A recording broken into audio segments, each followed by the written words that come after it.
High school में अलग अलग समय में मेरे कई दोस्त बने, जिनमें दो को मैं अपना काफ़ी आत्मीय दोस्त कह सकता हूँ।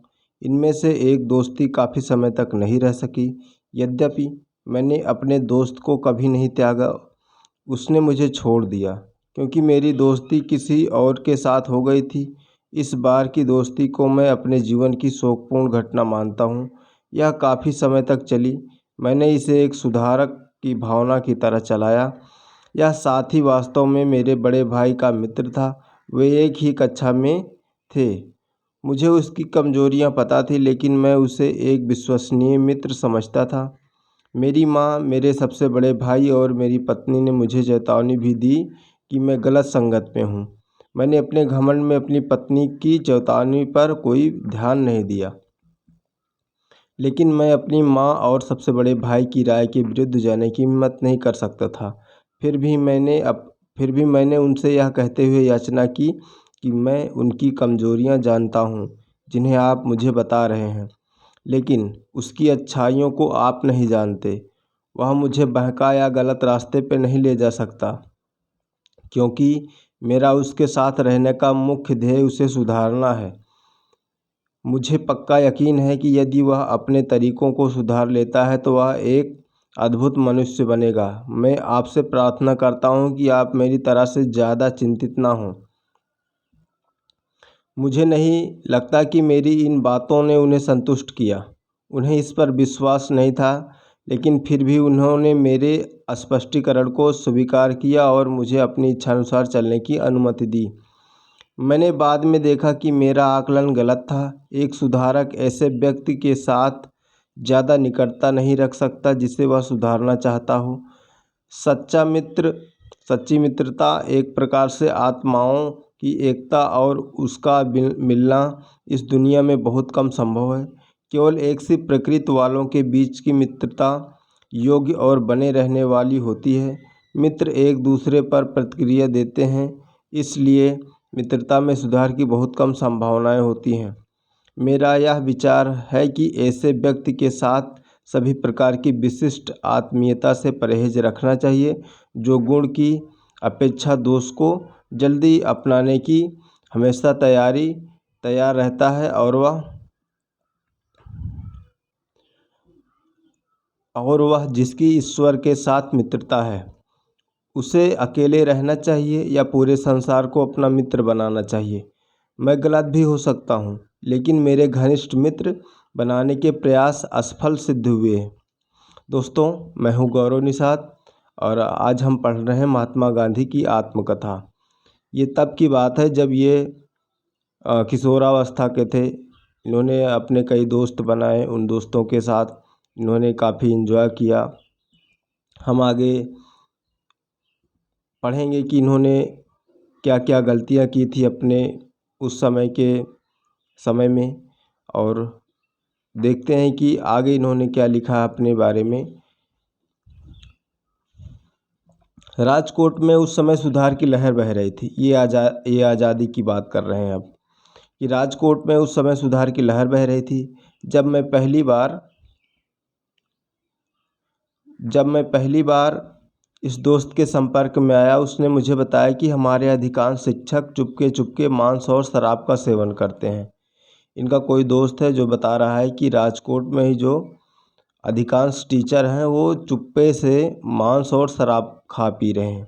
उसने बहुत से राजकोट के नामी लोगों के नामों को गिनाया जो एक तरह के समाज के अभिन्न अंग थे।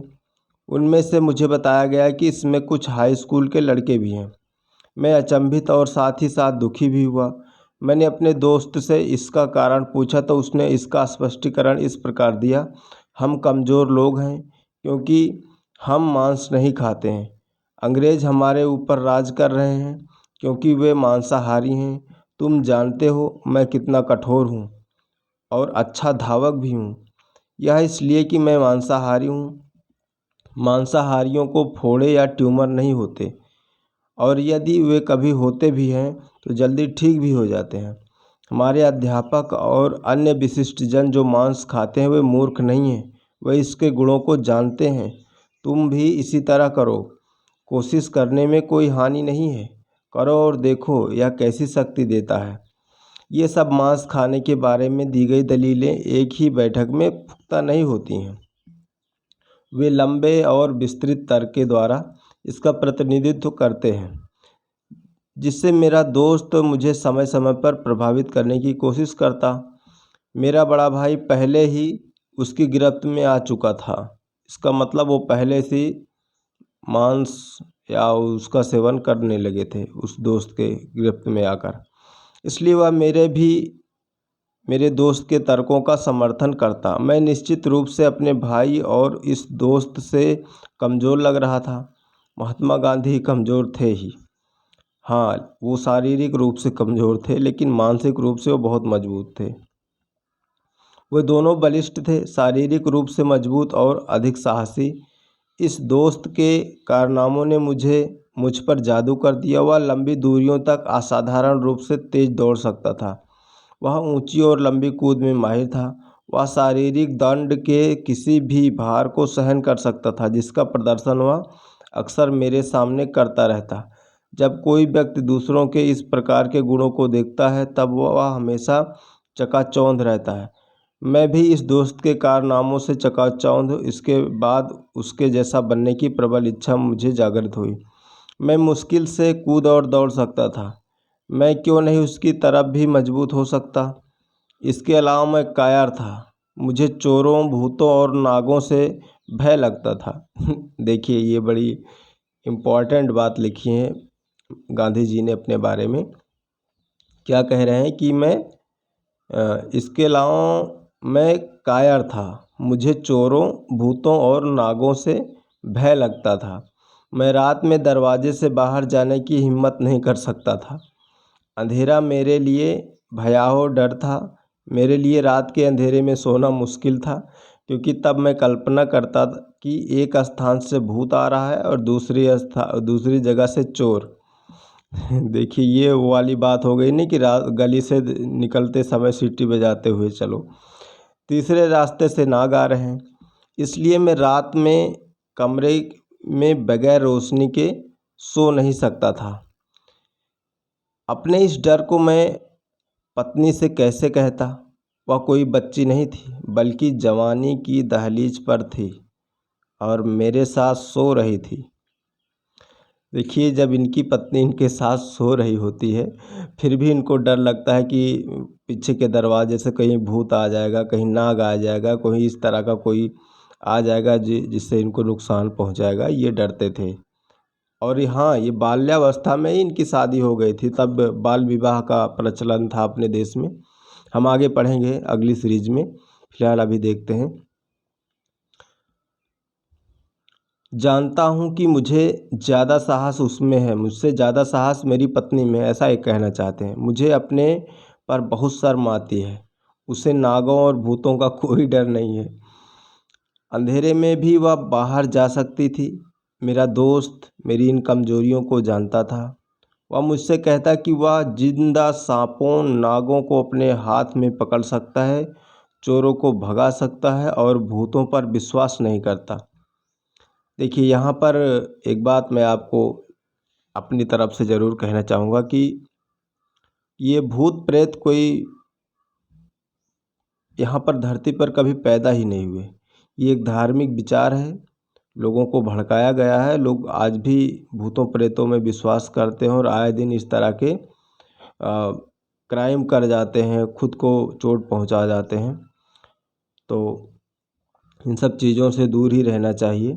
यह सब बेशक मांस खाने की वजह से है। इस प्रकार से स्कूली बच्चों के बीच शायर कभी नारमद का एक बेहुदा मध्य प्रचलन में था।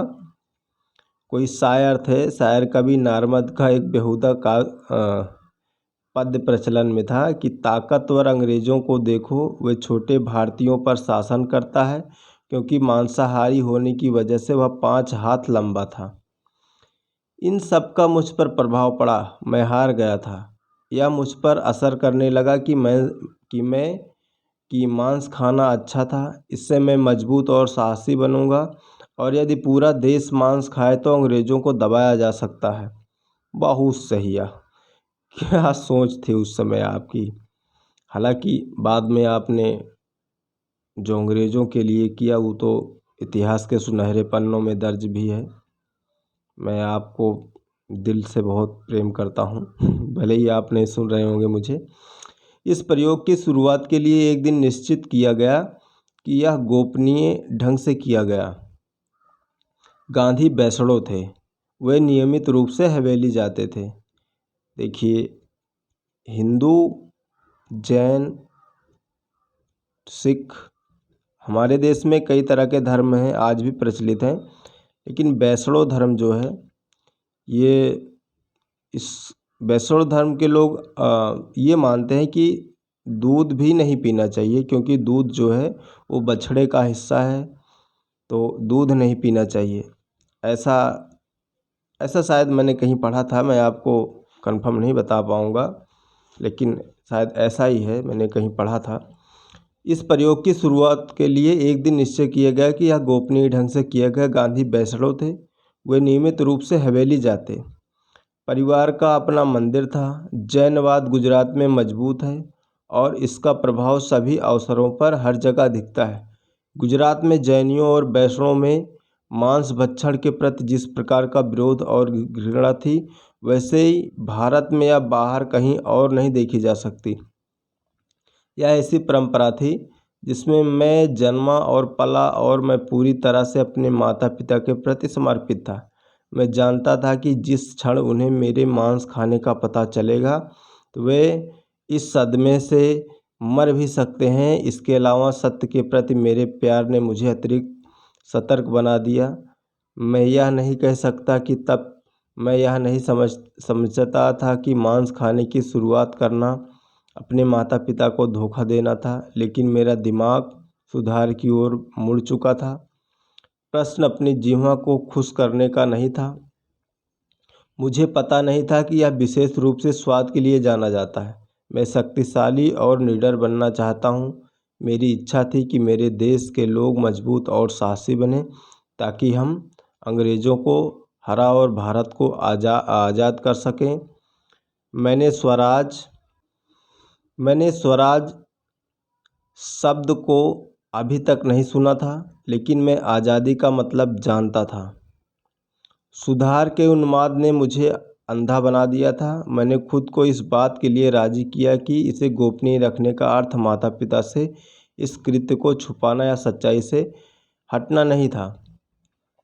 देखिए दोस्तों, ये जो इन्होंने लिखा है गांधी जी ने अपनी आत्मकथा में कि सत्य के साथ मेरे the story of my experiment with truth, ये महात्मा गांधी की आत्मकथा की सीरीज चला रहा हूँ मैं। और इन्हें ये लगता था कि जब ये अपने स्कूल में पढ़ते थे अपने दोस्तों के साथ, तो किशोरावस्था में ही, बाल्यावस्था में उस समय इनकी शादी हो गई थी। ये भूतों से, नागों से डरते थे, जो कि इनकी पत्नी कस्तूरबा बाई नहीं डरती थी। तो इस डर की वजह से कि मेरी पत्नी अगर जान जाएगी तो मुझे क्या कहेगी, इन्हें बहुत लज्जा महसूस होती थी। और इनका जो मित्र था उसको कहीं से ये बात पता चली थी। उन दिनों राजकोट में ये खबर चल रही थी कि मांस खाने से हमारा शरीर बलिष्ठ होगा। देखो, जो अंग्रेज़ हैं वो मांस मदिरा खाते पीते हैं, तभी वो हमारे ऊपर शासन कर रहे हैं, क्योंकि वह हमसे 5 हाथ लंबे हैं, हष्ट पुष्ट हैं। तो अगर हमें अंग्रेज़ों को भगाना है अपने देश से, अंग्रेज़ों से लड़ना है, तो हमें भी मांस खाना पड़ेगा। तब हम हट्टे कट्टे बनेंगे, तब हम अंग्रेज़ों से अपनी लड़ाई लड़ सकेंगे। तो क्या आगे महात्मा गांधी ने मांस खाया? जी हाँ, इन्होंने अपने दोस्त के साथ मांस भी खाया। अपने चाचा द्वारा पिए गए सिगरेट को फेंका गया, जो सिगरेट था उसे ज़मीन से उठाकर पिया और उसका छल्ला बनाने की भी कोशिश की, जो एक राउंडेड स्मोक किया जाता है, शायद मुझे पता नहीं, मैंने कभी किया नहीं, उसको लोग छल्ला बनाना ऐसे कोई कहते हैं, उसको भी किया। ये अपने दोस्त के साथ एक वेश्या के पास भी गए, तो उस वेश्या ने, महात्मा गांधी थोड़ा शर्मीले मिजाज के आदमी थे, थोड़ा क्या बहुत शर्मीले मिजाज के आदमी थे, और मित्र इनका फॉरवर्ड आदमी था। वो इनको एक गुफा में ले गया वेश्या के पास मिलवाने, तो वो तो उसके साथ जो भी कुकर्म किया, लेकिन जब उस वेश्या के पास गए तो इनकी हिम्मत हार गई, ये नहीं कुछ कर पाए, तो उस वेश्या ने इन्हें बहुत डांटा, बहुत अश्लील गालियाँ दी और भगा दिया। तो इस वाक़ये को मैं आगे अभी दूसरे चैप्टर में आपको पढ़ाऊँगा। बड़ा मज़ा आएगा कि उस समय का भारत कैसा था और गांधी जी कैसे थे, आज़ादी के बारे में उन्होंने क्या सोचा, फिर कैसे-कैसे लंदन कैसे गए, फिर वहाँ पे कितनी मेहनत की, इन्हें इंग्लिश बोलनी नहीं आती थी। फिर माँस इन्होंने कसम खाई कि मैं वहाँ जाऊँगा, शराब नहीं पीऊँगा, मांस नहीं खाऊँगा। फिर प्रिटोरिया गए, डरबन गए, आगे भी मैं बहुत सारी चीज़ों के बारे में आपको बहुत अच्छी सटीक जानकारी देने वाला हूँ। तो अगर आपको मेरा वीडियो पसंद आया हो तो लाइक ज़रूर करिएगा। मिलते हैं दोस्तों अगले वीडियो में, और हमारे पढ़ाने में अगर कोई त्रुटि हुई होगी तो क्षमा कीजिएगा दोस्तों। और एक बात मैं यहाँ स्पष्ट कर देना चाहता हूँ कि इस किताब में जो कुछ भी लिखा है मैं बस आपको वही पढ़ा रहा हूँ, मैंने अपने आप से इसमें से कुछ जोड़ा नहीं है। तो दोस्तों तब तक के लिए धन्यवाद। अपना बहुमूल्य समय देने के लिए आपका बहुत बहुत धन्यवाद दोस्तों। मिलते हैं अगले वीडियो में। जय हिंद, जय भारत।